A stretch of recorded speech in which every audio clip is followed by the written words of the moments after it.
not shooting sharks, my favorite thing to do is to photograph wild animals in Africa. These are Cape buffalo. Some people say they're one of the most dangerous animals in Africa. Ah! I guess you could say I'm pretty hardcore when I'm shooting. My husband Jeff's been filming wildlife documentaries for a long time, and he always is telling me to take a step back. I don't think you should get that close again. You gotta be careful. These are the most dangerous things. He really doesn't want me to get out of the cage with the great white shark, but it's something that I just have to do. I think it's really exciting to shoot animals that are dangerous. Sharing the cage with Kat is John McKenney, one of the world's top underwater cameramen with nearly 30 years' experience filming sharks. My first shark dive was in 1975. I was 15 years old. Since then, I've probably made 500, almost 1,000 shark dives, filmed over 25 species of sharks. Of all those sharks, the guy we're filming right now, the great white shark, he's probably the most exciting thing in the ocean to film for me. The cage, and then the shot we thought would be pretty nice is one from down below, looking up to that clear Lexan plastic of Andre going out. When I was first asked to come down here and film great white sharks by Jeff Kerr, the producer, the first question was, will you get out of the cage? Me swimming in with the camera. There was a time in my life when I would find myself getting lost in the filmmaking aspect of it and trying to get those images on camera. I've got 3 kids now I got to worry about. So I'm a little bit more hesitant, a little bit more worried about self-survival.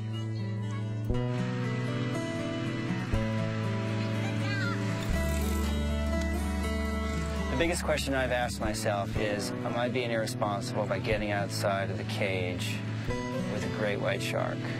I have 3 kids and a wife at home to take care of. I have to come home. But this is what I do. I film sharks for a living. That's Mike's house.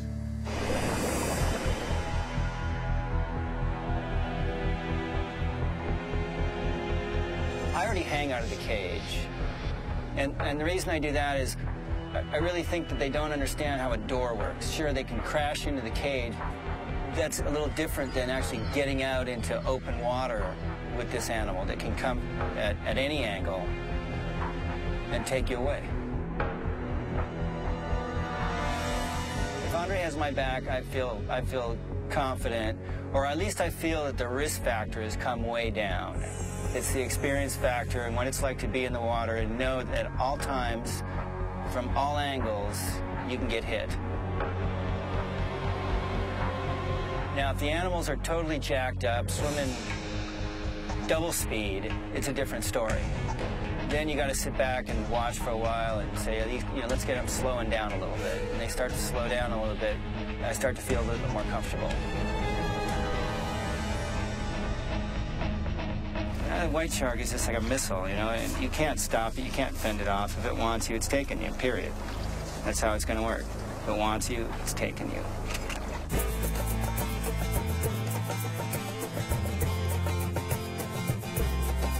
After 4 days at sea, Guadalupe is living up to its reputation as the sharkiest place on Earth.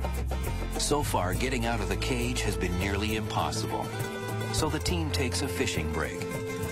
We got ourselves a monster! For crew member Michael Gatt, a face-to-face encounter with a great white shark on day 2 of the trip is something he'll never forget. I'm a sound engineer, and I also play music. When I was offered this gig to do Great Whites Guadalupe, I was super excited. I'd done a cage dive in South Africa, but I knew this was going to be at a whole other level. Hold on.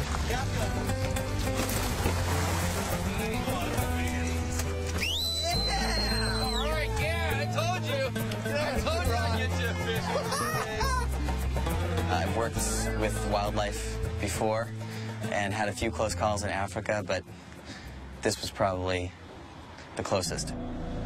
Yeah, we had a bit of weather, and I was in the cage fixing it, and after that I managed to stay in there and just kind of watch Kat and John do their thing.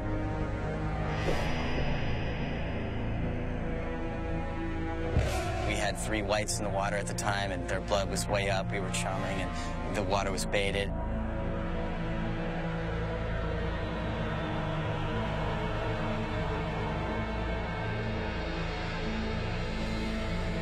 At one point, I came up to the surface, and I was talking to some people on the boat, and then all of a sudden, I just heard Cat scream, "Cat, look out!"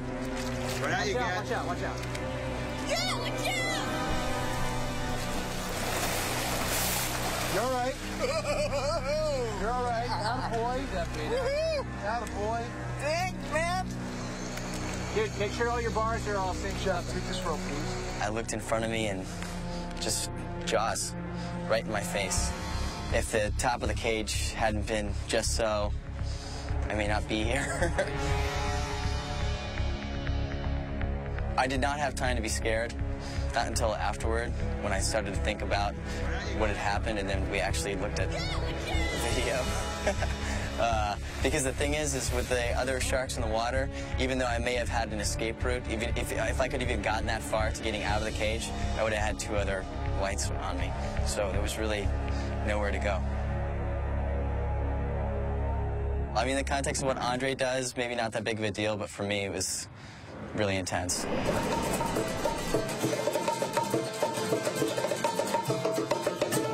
I've played music most of my life and actually pursued it for a while as a career. I was playing a couple songs on the boat that I was writing out there, and the guys really dug them, and one thing led to another, and now we're going to put them on the soundtrack. And this one's called Isla de Guadalupe.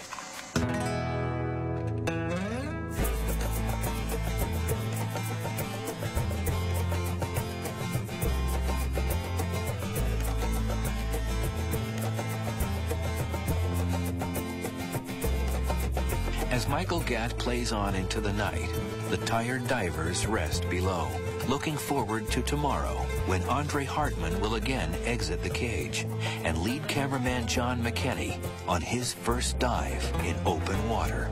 The ideal situation here is I got Andre as a safety diver. He's the guy that's gonna save my butt if it comes around.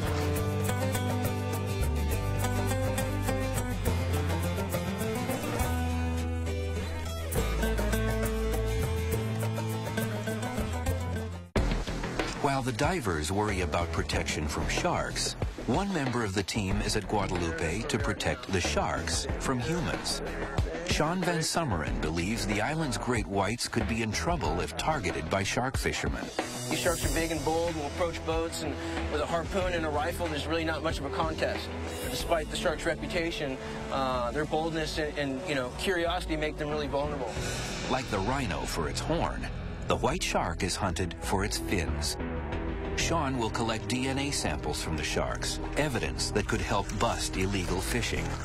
One of the reasons that are important to me for collecting tissue samples is that we're providing this to a lab team and a researcher who's been able to DNA fingerprint certain sharks from different areas of the world, and it helps to track the ongoing fin fishery market, as well as the trophy fishing and that kind of thing, the types of fisheries that make white sharks vulnerable. In areas where great whites are protected, their fins are often sold illegally under a different name. The DNA